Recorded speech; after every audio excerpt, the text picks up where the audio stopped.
Try something smart to chew on. The Lunchroom on RCI, Monday to Friday, 12:45 to 2 p.m. The Lunchroom. Informative, enlightening, provocative, engaging. The Lunchroom on RCI. Food for thought. The station that gives you, more lunch.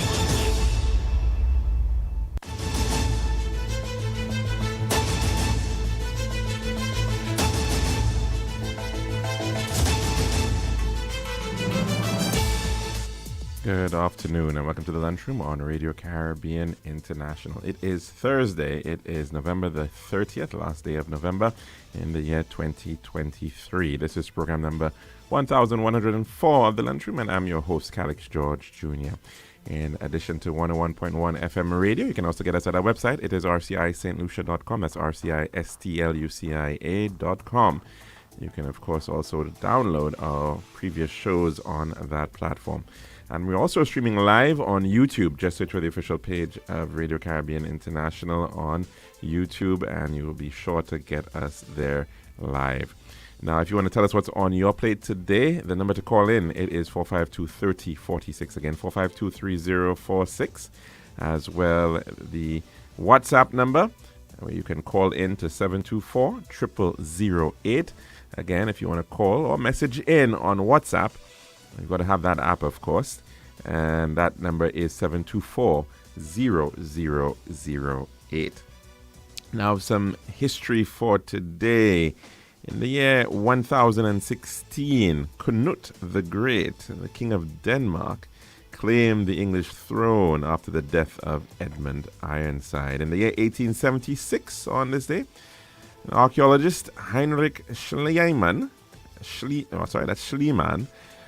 found the gold mask of Agamemnon and that was, of course, is Agamemnon, the individual who is mentioned in that whole Homer epic, Helen of Troy, the Iliad, and that mask of Agamemnon was found at Mycenae in modern-day Greece, and it was termed the Mona Lisa of prehistory.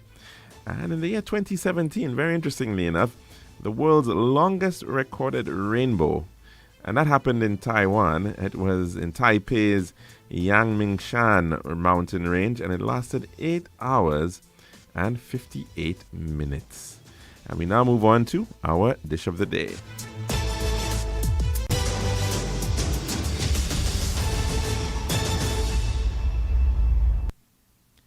The daily dish is brought to you with the kind compliments of our good friends at Tiles Plus.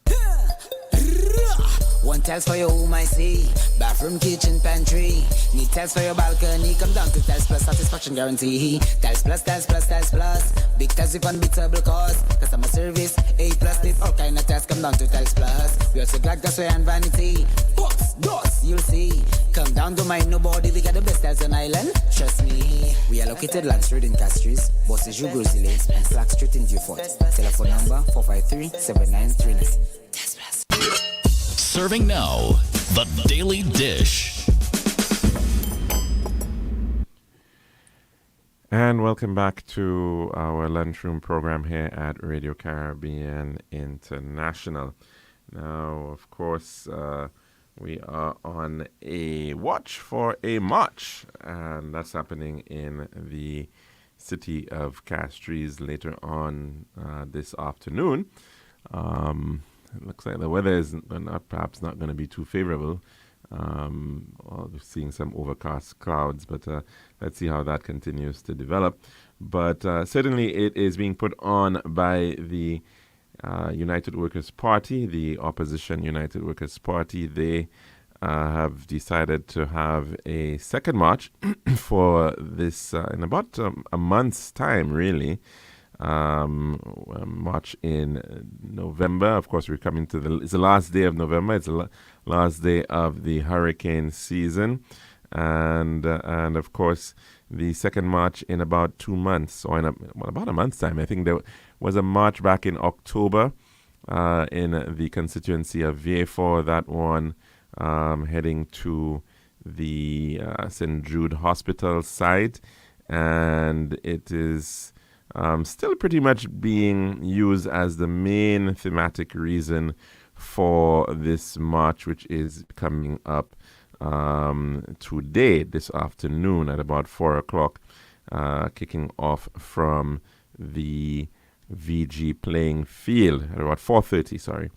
And again, as we read yesterday from the protest march flyer, the issues being put forward were centered largely about matters regarding VA4, the southern town of St. Lucia.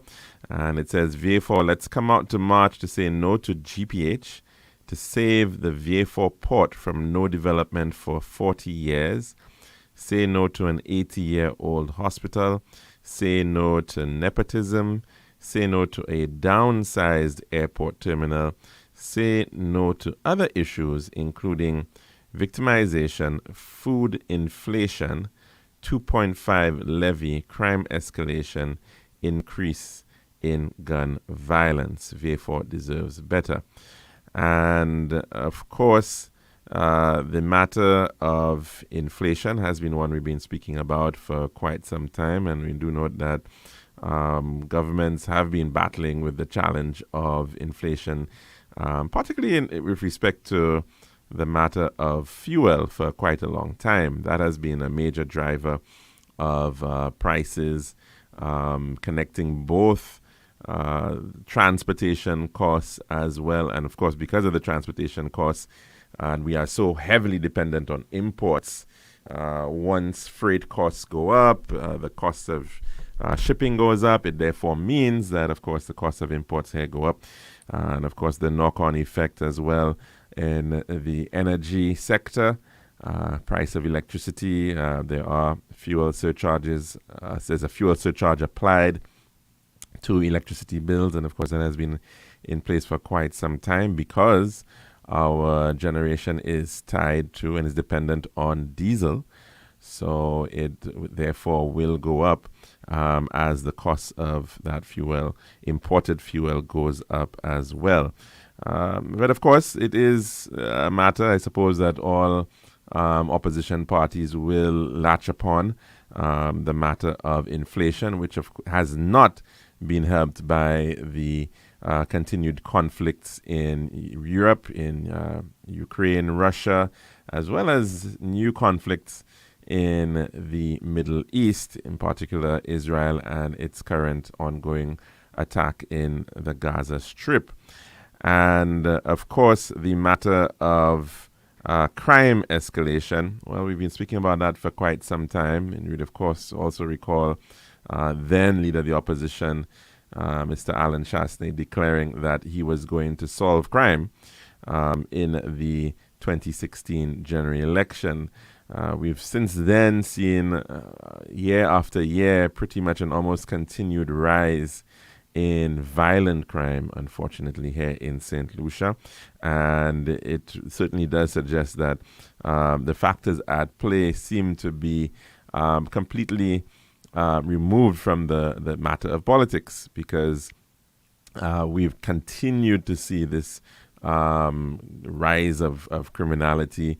Of course, these issues are very much tied to the trade in illegal narcotics. They're tied to gangs. They're tied to ongoing feuds between these gangs, reprisal killings, and that has certainly put us into a hotspot in terms of the extent of violent crimes. And we're seeing in particular homicides, and in particular gun-related homicides. But they've mentioned a number of other issues, of course, and one has to wonder about some of them, including the matter of victimization. And that is, of course, one we hear quite often from different opposition parties, that they are being victimized. But it's interesting, though, that the current opposition leader is now raising this matter of victimization, and where he himself has been identified as being a supporter or a sponsor of government victimization at the highest level when it came to issues such as the constituency development program. Now, countries have taken different approaches as to how to ensure that there is some fairness in the distribution of resources around the country. And we have seen the political unit of the constituency being utilized to ensure some level of apportionment of funds, particularly towards providing the means by which these individuals who may now be members of parliament, as well as the local councils in those areas, to be able to provide some means by which they can, in fact, target interventions, particularly infrastructural type interventions or whatever the case may be needed in that community. And the constituency development program was actually introduced by former Prime Minister Mr. Stephenson King during his stint as Prime Minister between 2007 and 2011. That fund, I believe, came about somewhere around 2010, the 2010 budget. And it was, at that point, a fairly small fund. I think certainly not more than about $6 or $7 million in the first instance.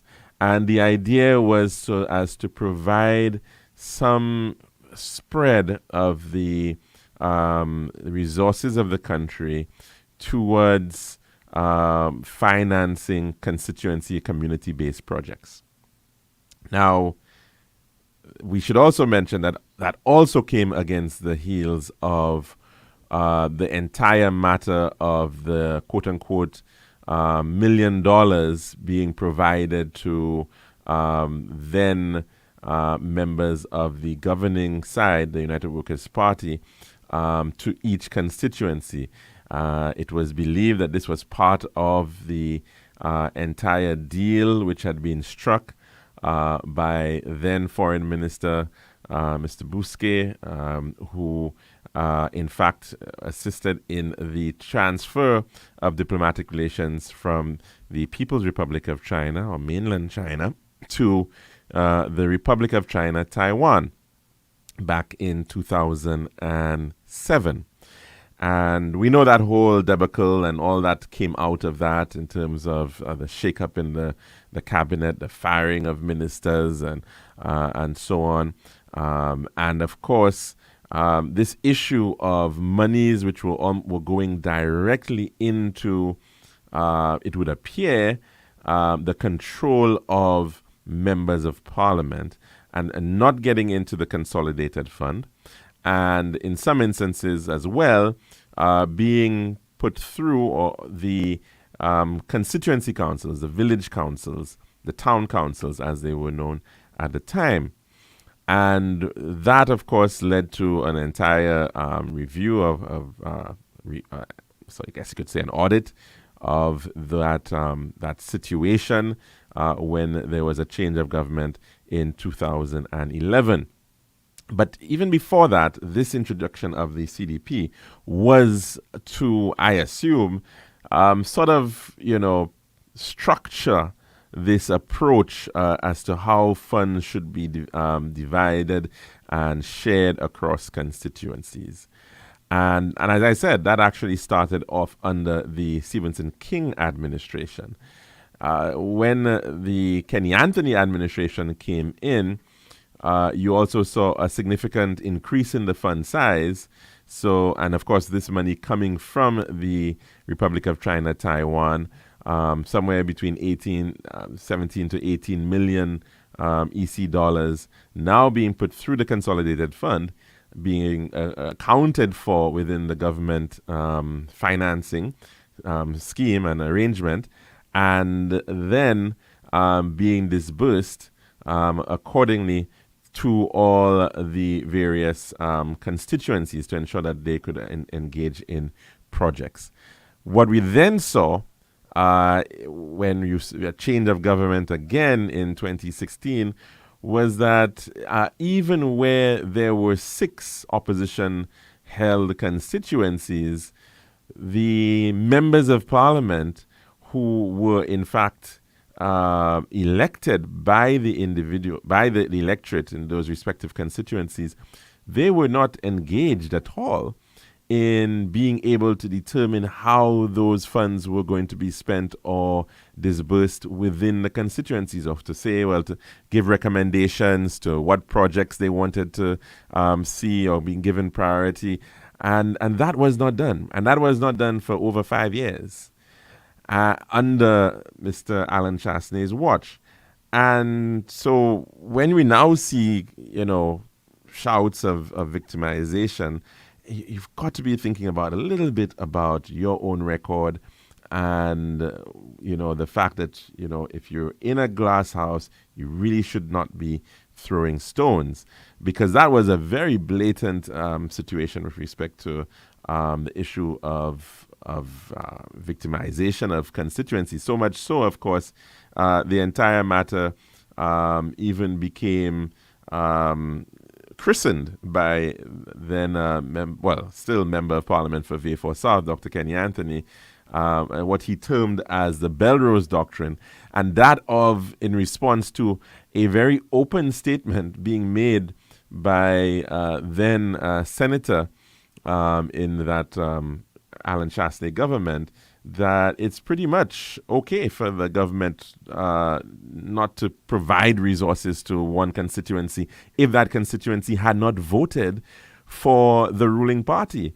And so it then, of course, raised lots of questions about fairness. And we've seen this in the past. We'd heard about this approach to governance or this approach to politics in the past, that if you don't vote for me, then we will not provide you with resources. We will not provide your constituency with a representation if you don't actually vote for me. And of course, that is certainly the kind of politics that we do not need in this country, because the reality is you will never get a situation where everybody's going to be voting. Everybody's voting one side. Of course, we've seen that happen in the Caribbean, yes, in the case of Barbados, in the case of Grenada. But it's a rarity. It's not the norm. And you are, generally speaking, going to see a spread of both opposition as well as government-held constituencies. And so you cannot and should not disenfranchise entire geographic swaths of a country because they ended up, more people in that constituency ended up not voting for the governing party. And to be quite frank, it's also very bad politics, because there will always be people who will be voting in all constituencies for different political parties. So why should they also be suffering as a result of just that? But let's get on to the matter of the downsized airport terminal. Say no to a downsized airport terminal. Now, it's very interesting that this is coming up, because the concept of scale of a facility is a very measured undertaking. It is done, it has to be done based on the requirements. It is done based on the projections of the number of individuals who are going to be utilizing that facility, both on an annual basis, but also on what is known as a peak hourly basis. All right? And so there's a design philosophy, there is a science, so to speak, behind how these types of facilities are built and how they are designed, right? You do not want a situation where you have space that is far in excess of what is actually needed for that time. Because what you then end up with is the proverbial white elephant. So facilities are going to be sized and scaled on the basis of the projections of what is in fact required and needed in the country at any one time, right? So would you want to necessarily build a Heathrow Terminal 5 at Iwanora International Airport? Of course not. Or a JFK or Terminal 8 or in down at VA4? No. These things are obviously going to be done on the basis of reasonable estimates, and that should be done, of course, through proper calculation. And there was, in fact, a study that was done. It was done by a company called ALG, which is in the business of planning and also in the business specifically as well of transport planning and the scaling and designing of airports, what is required, how much square footage you require, how much space you require for each of the functional areas, whether it's in your departure gates, how much space you require for concessions, how much space you require to process your baggage, how much space you would require in your arrivals lounge, how much VIP lounge space you require. All of that is actually down to very well studied analysis and best practice regarding airports. And very importantly as well, how much equipment you require to be able to support, and space you require to be able to support certain flow rates. Because what you have in a terminal is a sort of an interconnection between airplanes which are coming in. You want to then be able to deplane individuals. They're coming in with different sizes. You have, of course, as a result of the different sizes, different requirements. So you're talking about your narrow bodies as well as your wide bodies aircraft. How you manage those aircraft, how many gates do you have to be able to handle the number of aircraft that you'll be expecting at a peak point. How do you manage the issues of people coming off these planes and now getting into your passport control areas? And of course, so it really is something that is very well determined. And there are even bands of what is known as levels of service, right? With that is reasonable for expecting people to go through. So in other words, you may allow for, in some instances, a little bit more congestion. You may allow for a little bit longer waiting time given certain situations. There are certain standards that you'd want to be able to meet, and you design according to that. So this idea now that we're saying no to a downsized airport terminal is really playing on people's minds somewhat, because it's giving the impression that somehow it's a smaller airport terminal, and so therefore in people's minds maybe it's not going to be as functional as the bigger airport terminal. Now, as I mentioned, there was in fact an airport master plan that had been developed. It was approved by the SLASPA. It was developed by a third party, an independent entity, as I said, a consultant, ALG, which you could look at and the work that they've done internationally. In fact, they were also selected through the International Finance Corporation, a subsidiary of the World Bank. And that was a 30-year master plan. So in other words, they were looking at what St. Lucia would require from they were starting off, doing the analysis back in around 2015, and I think right up to the year 2046 or thereabouts. So from 2016 right up to 2046, this was what was the period in which they were designing for. And they made very clear recommendations regarding the location of the terminal building, where was the best location for constructing a terminal building.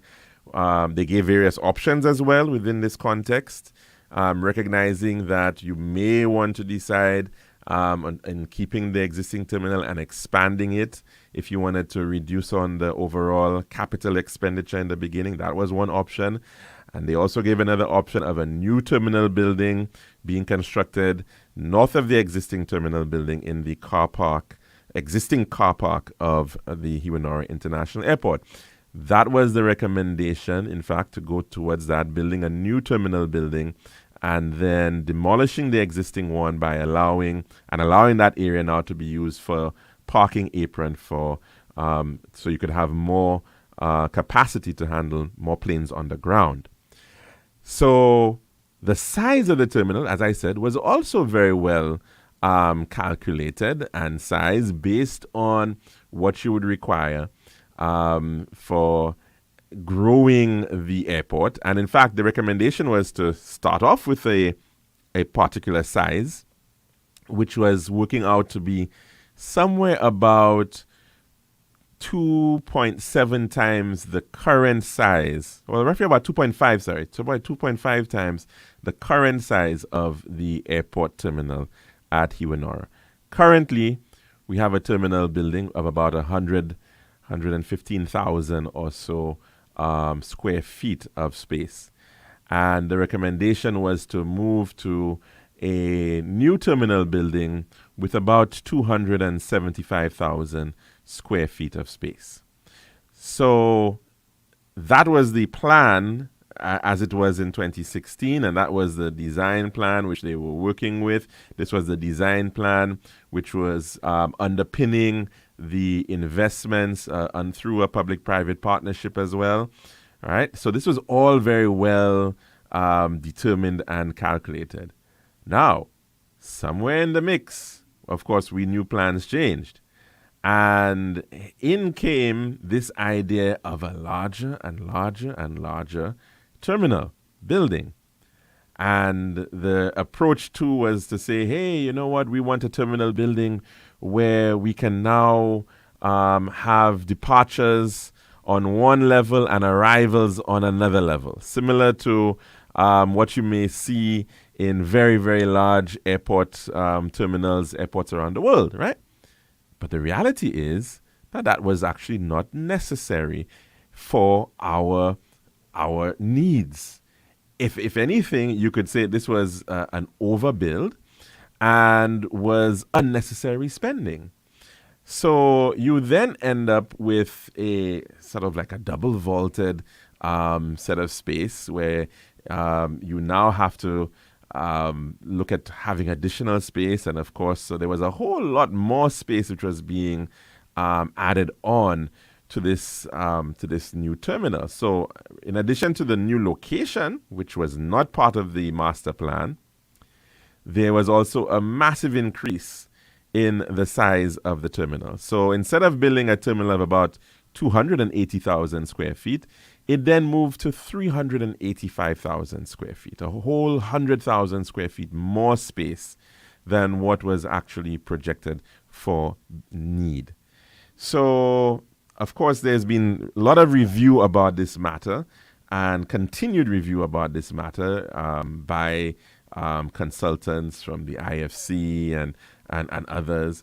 And the clear point is that there is no need to spend additional sums to build this massive terminal where you're never actually going to use a lot of this space. It's never really going to be properly utilized.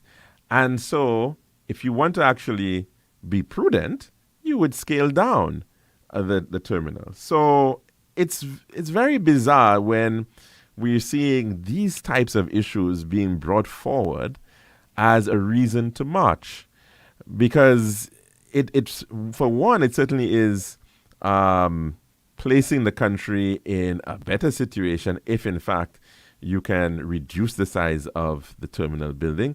It means that you save monies. In fact, a lot of airport planners will tell you that you should really try to delay expansion as much as possible in any airport situation. You want to get to a point where you're not dealing with really, really bad congestion, but you can still, if the airport is still functioning, if the airport is still able to handle numbers, yes, you may have some peak points where you may have some long waiting times that might be a little excessive for some, but guess what?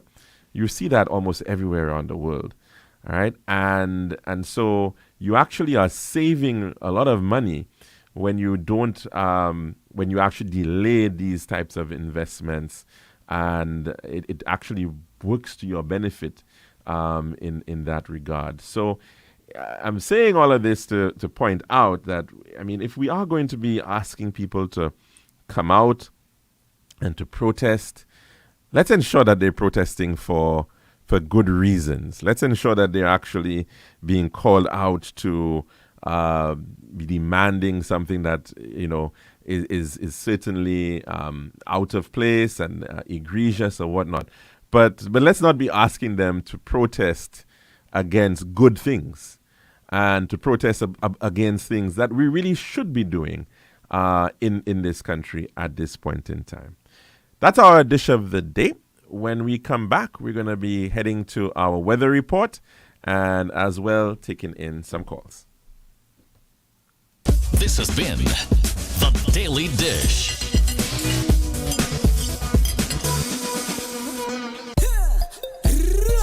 One test for your home, I see. Bathroom, kitchen, pantry. Need test for your balcony. Come down to Test Plus, satisfaction guarantee. Test Plus, Test Plus, Test Plus. Big test with unbeatable cost. Customer service, A+.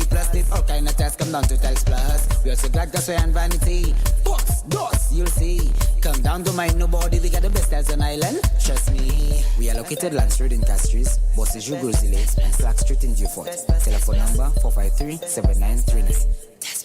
Make your home merry and bright with Island Styles massive Christmas sale. Our wide range of porcelain and ceramic tiles are on sale up to 50% off. And that's not all. Save up to 15% off. Bathrooms with bundle and save. The more you buy, the more you save. On gorgeous bathroom vanities, bathtubs, faucets, shower glass, toilets, and more. Plus, contractors and tilers are in for a treat with our special discounts on tiling tools and accessories. Sale on now at all locations: Castries, Rodney Bay, and Beaufort. Or call 450-452 or 453-TILE. It's time to deck the halls, deck the walls, or even deck the deck with huge Christmas savings only at Island Style.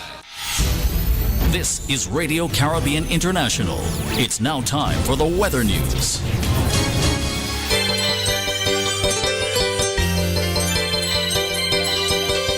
Of course, on 1.1 is now time for your weather report as of 12 noon today, presented by Island Style Talent Bath. The forecast for St. Lucia Valley for the next 24 hours. Winds will be blowing from between the east, northeast, and east near 14 miles per hour or 22 kilometers per hour. The weather fair skies becoming cloudy at times with a few showers, mainly during the night and early morning. Forecast for the Los Angeles, occasionally cloudy with widely scattered showers over the southern Leeward and central Windward Islands. Elsewhere, fair to partly cloudy with a few showers. And the tropical weather outlook. The Atlantic high pressure system will continue to generate moderate easterly winds across the eastern Caribbean region for the next few days. Weak unstable conditions will cause occasional cloudiness with showers over the central Los Angeles during the next 24 hours. And this was the weather report as of 12 noon today, presented by Island Style Talent Bath. This has been RCI's Weather News. For more information, call the Weather Hotline at 454-3452. RCI 101 number 1. Make your home merry and bright with Island Styles massive Christmas sale. Our wide range of porcelain and ceramic tiles are on sale up to 50% off. And that's not all. Save up to 15% off. Bathrooms with bundle and save. The more you buy, the more you save. On gorgeous bathroom vanities, bathtubs, faucets, shower glass, toilets, and more. Plus, contractors and tilers are in for a treat with our special discounts on tiling tools and accessories. Sale on now at all locations: Castries, Rodney Bay, and Beaufort. Or call 450-452 or 453-TILE. It's time to deck the halls, deck the walls, or even deck the deck with huge Christmas savings only at Island Style.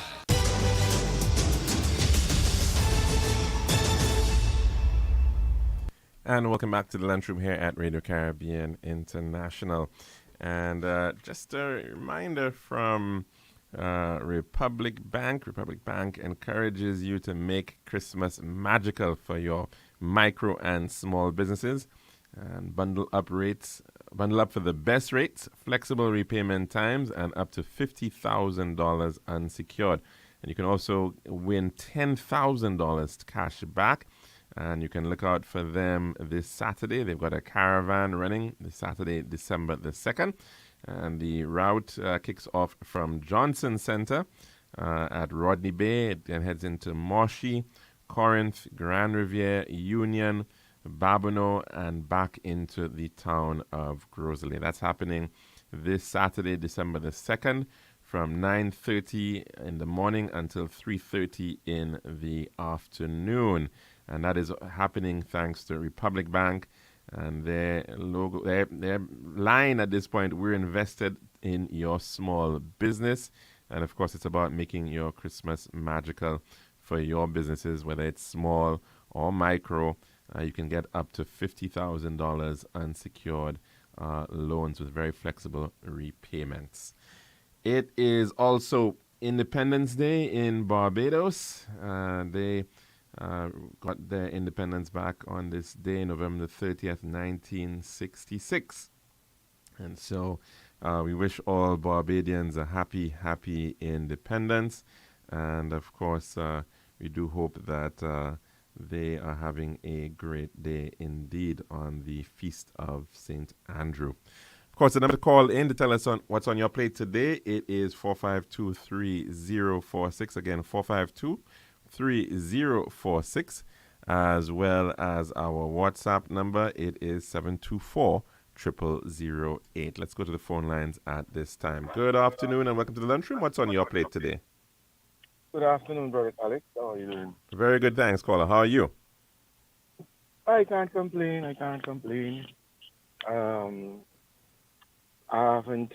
haven't been following your program for a while.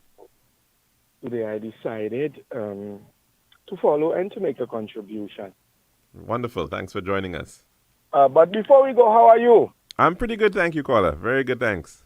You know, I heard things going good for you these days, but we'll leave it at that. Yes, caller, indeed. Anyway, brother Alex,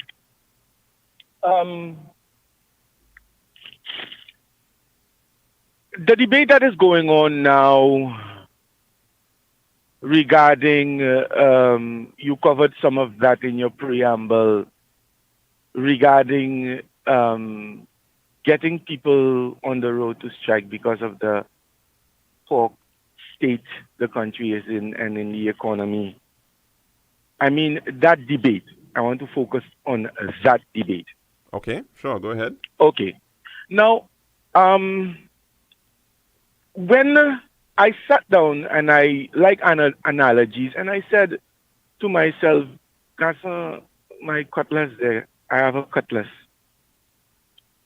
And if every time I want to sharpen that cutlass, I'm using that old file that gets brown already and have all kind of erosion, and I know that it won't sharpen my cutlass. But that's the only tool that I have to sharpen the cutlass. How do I expect to have my cutlass sharpened?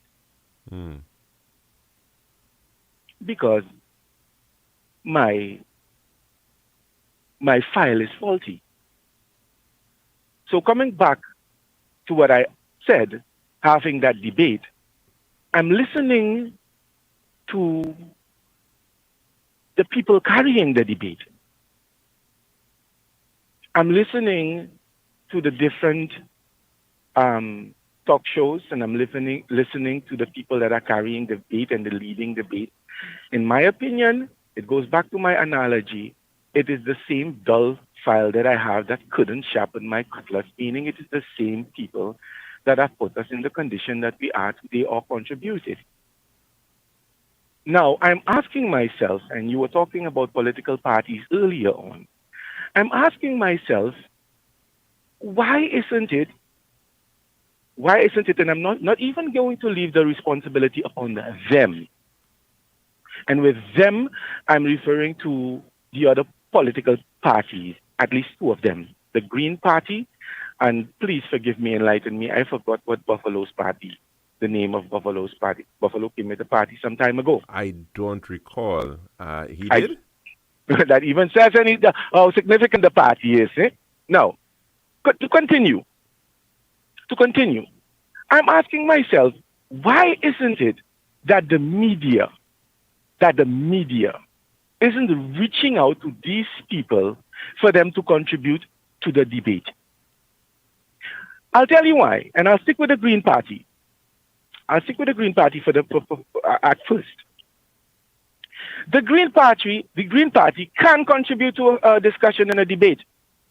They have proven that during the COVID period, when it related to the whole idea of non-fax and the issues with vaccine and leading the charge together with the doctor. What's the doctor's name again, please? Dr. St. Rose, you speaking of? Dr. St. Rose, thank you. They were leading the charge with them. When it relates to the other day, Mr. Dicarius was in the House of Parliament last Friday. Right. Well, I mean, right now, when there was. Right now, go ahead, sir. I said right now, I mean, and this is one of the things we wanted to talk about this week and next week. You have COP happening, right, over in Dubai. Climate change is a focus all around the world right now.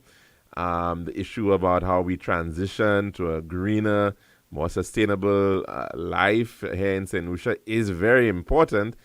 And unfortunately, I'm not sure that we're hearing too many people come forward. And especially, that is one of the platforms of green parties around the world.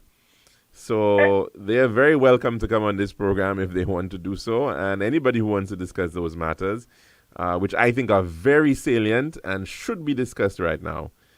And consistently so. Indeed. But I want to go a step further, Brother Calix, by stating that if you want to be taken seriously in the next election, it starts now. It starts now. Agreed, caller. Agreed. My problem is that the message that Spider-Man Tooth may bring, or the message that Guy Joseph may bring, may be a salient message, an important message. Their contribution may be significant. But my problem is the messenger. My problem is the messenger. And now if you, the next aspiring political parties or political parties that at least want to claim one seat in the House, this is the time for them to add a contribution and say, okay, I'm in favor of solutions going on the road, or things are bad, but take a stance. Show slate. Add to the contribution. The contribution should not be only linked to things such as, COVID and regarding marijuana, and that is for the Green Party. As for the other part, and I'm saying, and I'm not hitting them, because it is also incumbent on the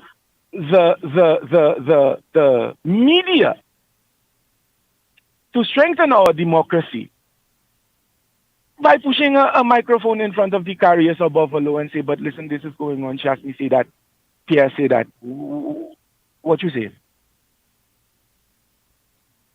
It is important. And I've been hearing caller, I suppose we're not even too sure how active these parties are, and I suppose this is what you are. No, but they are major players. They're going to come on the scene during the elections. You can bet on that. Are they really going to come on the scene as major players? I don't know that they No, I'm not saying that they're going to come on the scene as major players. That's what I'm saying. Mm-hmm. I'm saying that they are influential. They are public. They're on the public circuit, right? And we can have them for certain. At a certain time of the season for them to come and speak on certain matters. But what I'm saying is not just on them. It is the tango between the politics and the media. Mm. You want to get greater insights into the debate. you want to put people on the spot to get them on the record to take a position. That is your responsibility as the media. If you know that they're not going to do it, force them to do it. And I'm saying that not just to hit them. I'm just tired of having the same old people come in and give me a message. The people that I know, that will not make a change. That's the point I wanted to make. I hear you, caller, but you know the nature of our politics. I know. Is that at the end of the day, these very same people will still end up getting so many more times the number of votes than the people you are now asking the media to go and interview. But and that is, I hear you. I don't have a lot of time. I want to say that. Yes, I hear you. I hear you. And what you're saying is correct. But if we believe in change now, if we talk about change, and we're talking about change in a small fraternity as the media, a significant fraternity as the media, if you want to have a change. Well, our change might be more of a yin-yang change, caller. It's a back and forth. I'm not sure that is necessary. We want to go into a whole other dimension half the time, you know. We're still in that one same plane, just going back and forth, right? That's the kind of change that some people are looking for. I think you're looking at it, yes, very broadly and objectively and hoping for new voices. Unfortunately, caller, I don't know. We're not seeing it. We need a new file. We need a new file. Well, that's what we need. Yeah. Anyways, Brother Khalid, thanks very much for that contribution, caller. Right. And do have yourself a wonderful day. Now, of course, that matter is going to continue to be debated in terms of the having other voices in the mix, having objective voices in the mix, having individuals who can share this idea. A couple of weeks back, I think we were speaking about the importance of having debate about politicians sharing their views on particular issues so that we know where they stand on critical issues that are going to come to impact on us. But, you know, the issues that we're seeing, of course, yes, an opposition will always be out there and saying, hey, there's a problem with crime. Hey, there's a problem with food prices or inflation. The big question is, how are these really ever going to be addressed? And what are the solutions?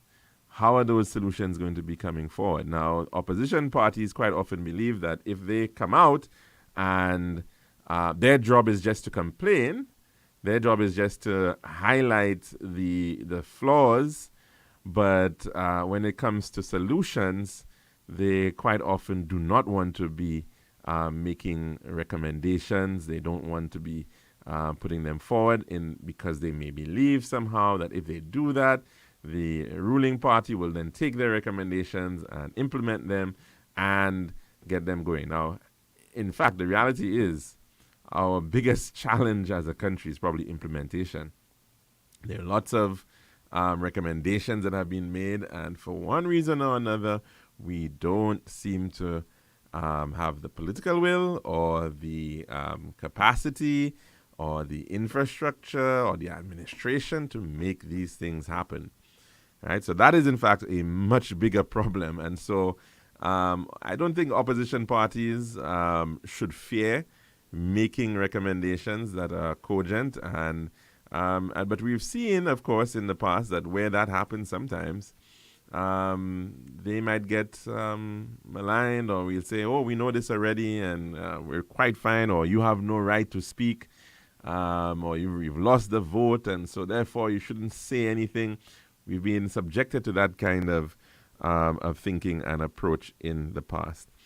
As I mentioned, there is the COP28 happening, Congress of Parties, 28th annual meeting on climate change being put on by the United Nations. And the Prime Minister of St. Lucia, as you may have recalled, St. Lucia is within the Caribbean community, the country that has, in the quasi-cabinet of the Caribbean community, CARICOM, responsibility for environment and climate change.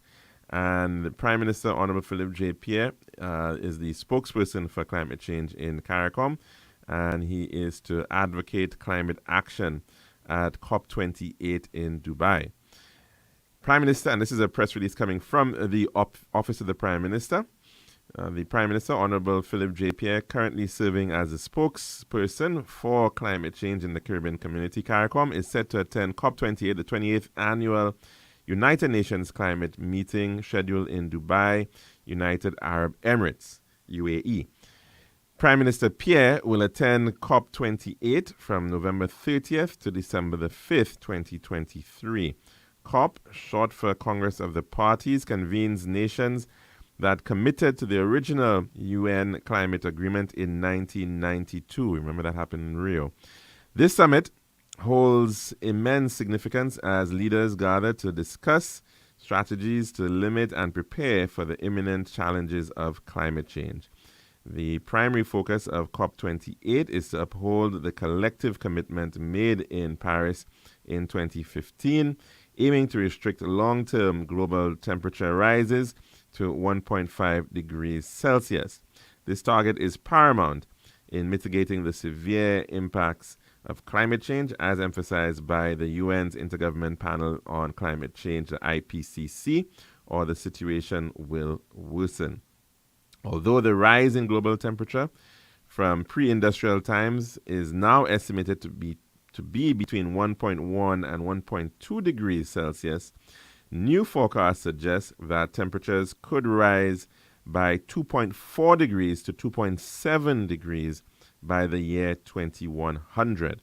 As the window for accomplishing this objective is fast shrinking, the United Nations emphasizes the significance of maintaining the 1.5 degrees Celsius limit.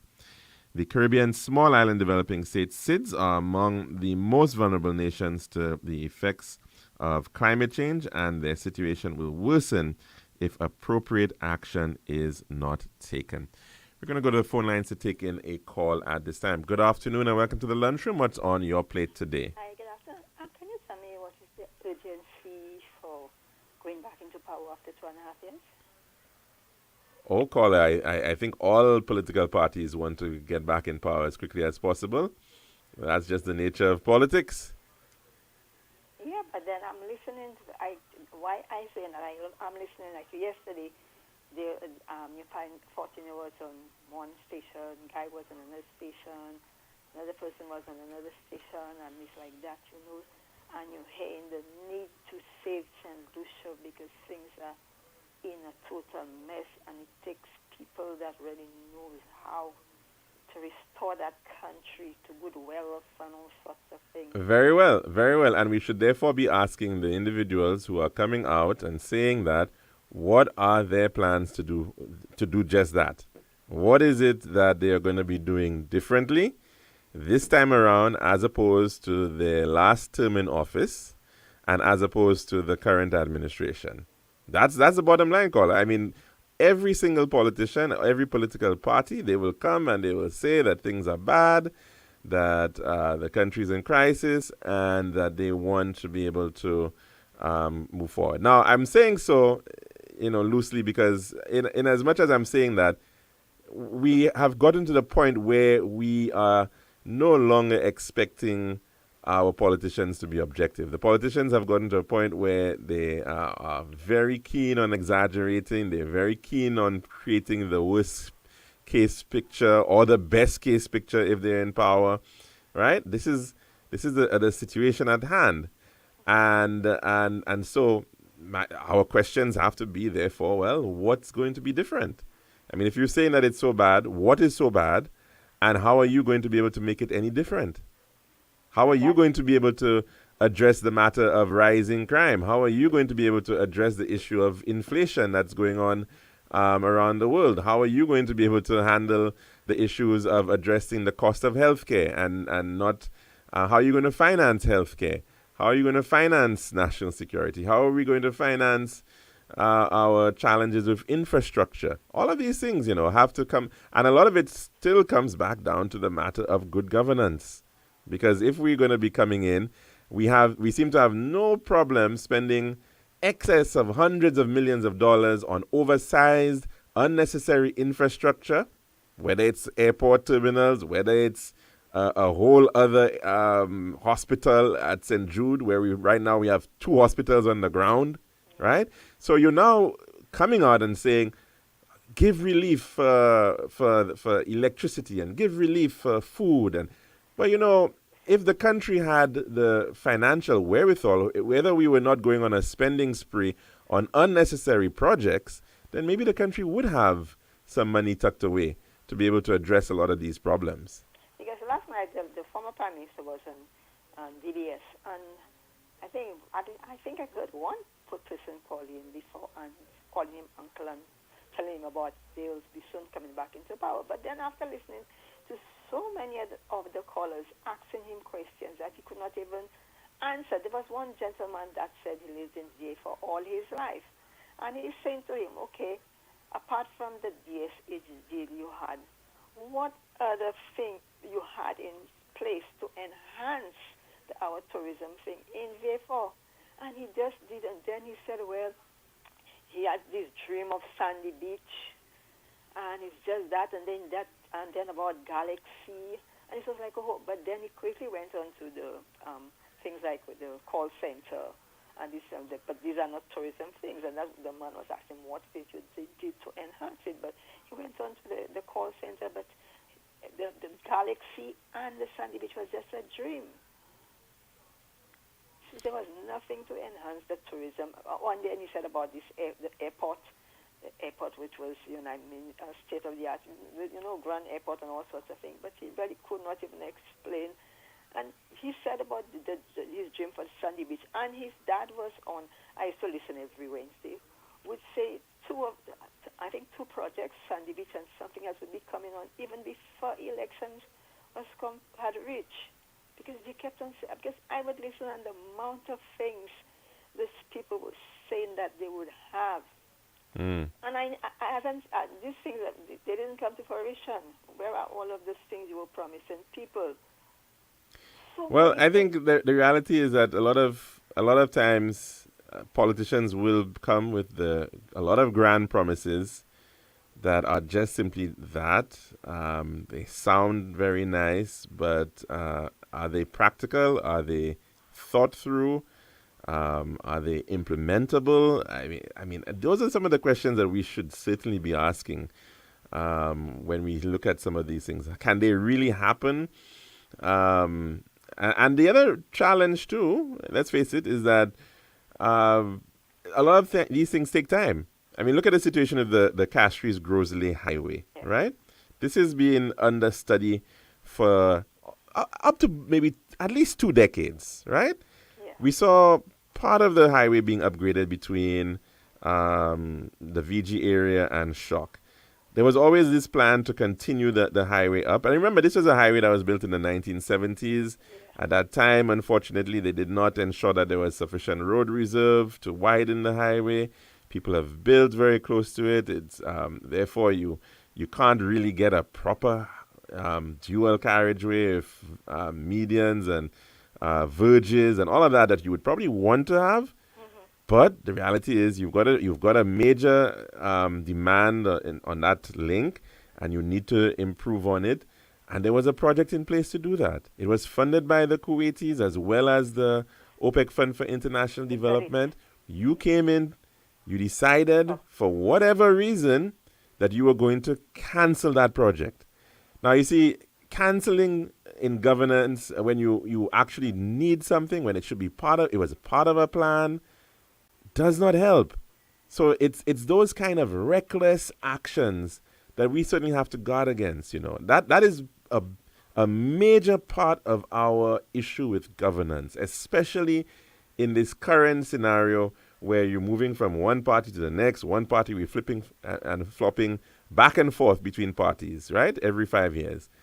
And you don't have the kind of continuity that you require to build upon, to ensure that one administration is passing on the baton responsibly to another administration. That's not what's happening. Yesterday I heard Mr. Guy Joseph said that the linguist, whatever the report, yes, if you have to listen to the linguist report on him, he is able to get a job in any part of the world because of that linguist report that painted him in such a good light. Oh, I don't understand what that's supposed to mean. I'm not sure how. So he has a copy of the linguist report. Is that what he's saying? And yeah, I think he had. He says they have an idea of what's on the linguist report. well, you know what? Maybe he should make that report public if that is the case. That's what Stanley was asking. And he said the report alone, he can get a job any part of the world because of how he was painted well in that linguist report. But nobody have ever seen this linguist report. Now, all of those things those people are saying, and you don't have anybody actually asking them for the proof of it. Where is the proof of that? And all of those things. Because you listen almost on a daily basis, and you hear people are saying all sorts of things. They are talking about things that are being done. You're saying they're neglecting the people. They are not doing this. You talk about the road, you talk about this, but while you are talking, some of those things are already being done. Because just driving up the north on Sunday, the road is not even as bad anymore as it was before. Because you can see at least some progress is being made. It's not as if they are not listening to your voices, but yet nothing that is being done satisfies you all. And you're not trying to pull people into that negative light. Have people to go the same angry way. I just cannot understand that, because listening to the different people on the different, all you hear is a lot of anger coming out of them, a lot of anger, as if that need, you all have not reflected yet. I am sure you all have not reflected on where you all went wrong, what you all need to do, because you all don't tell people what you all are going to do. All you all are pointing out is the negative and not showing people how you can come in there and make a difference. But you're just, and it's nothing. Ask them questions. And it's like they're only going to listen to people that they know that support them and feel they were great and everything they did was right and they are the right people to lead the country. But if you that want to find out, it's like, you're just a troublemaker. You just call in because you want to put people in a bad light. But yet they're not telling you. And the sad thing is going places where they know that you're free to say what you want and nobody will question you. Well, everybody's welcome on the lunchroom caller. I can tell you that for sure. Governing side, opposition side, third parties, purely independent. We can have a conversation. That's definitely the case. I do believe we do need to have some more objective and solutions-oriented conversations as to what is really needed, as to how we can improve things, as to how we can celebrate the good, look at the issues where we have challenges. It's needed as a country, and we can all, I suppose, play our part to be able to do so. Because, for example, I listened to the Chief Executive Officer of the Chamber of Commerce and was speaking to those business places and asking them to play their part too. It's not, as he said, it's not only the government. You too have to play your part. Yeah. The things you're going to import things that cut cost of some of the things in order to help, at least give the people some relief. Mm-hmm. And that's what you're saying to them. You too have to do your part. If one person is already trying their best to do their part, and you are just going to sit there and don't play your part, what you think is going to happen? So you're trying to them, like things like chicken, certain things you can get them at a cheaper rate. Try and bring them in at least help the people, because as he was saying, the government is doing their part. They're trying their best to try and help, but they too. And it's like up to last night I heard Massey said 21% profit. Yeah. So much, and yet what It's pretty high. Pretty impressive, isn't it? Yeah. Boasting about that. But yet, Mike, you're just going to still squeeze people. Well, caller, that certainly is important. And, we've been speaking about the need for fairness and competition. And, that's part of the challenge too, eh? So getting competition in sectors like food is also very important. I don't think any one company should be holding a country to ransom. Yeah. That certainly is not an acceptable situation. Supermarkets around the place. But now I usually only shop at Massey. And then but when I go shopping, I don't bother about it. I go and get what I want. Somebody go with me, I take what I need. So I don't really stress out myself on price on anything like that. But all we can say is that if you actually do shop around, you could find some good deals, caller. So, Go buy, all right. Tell people about Falcon So, Martin Leclerc. So, caller, we're going to have to end it here, though, because we're already over time. Okay. And, of course, thanks very much for that contribution. And just again, another reminder that Republic Bank is encouraging you to make Christmas magical for your micro and small businesses. You can get bundle-up rates, your best rates, flexible repayment terms for up to $50,000 unsecured, and an opportunity to win $10,000 cash back. And they're having a caravan. It's moving around in the north of the island this coming Saturday, December the 2nd, from Johnson Center in Rodney Bay through to Moshi, Corinth, Grand Riviere, Union, Babonneau, and back up to Grosley, the town of Grosley. That's happening between 9:30 and 3:30 in the afternoon. And, of course, it is being put on by Republic Bank. We're invested in your small business. That's all the time we have today at the Lunchroom on Radio Caribbean International. We do hope that you can join us tomorrow for another program. I'm your host, Kyle Shaw Jr., saying goodbye.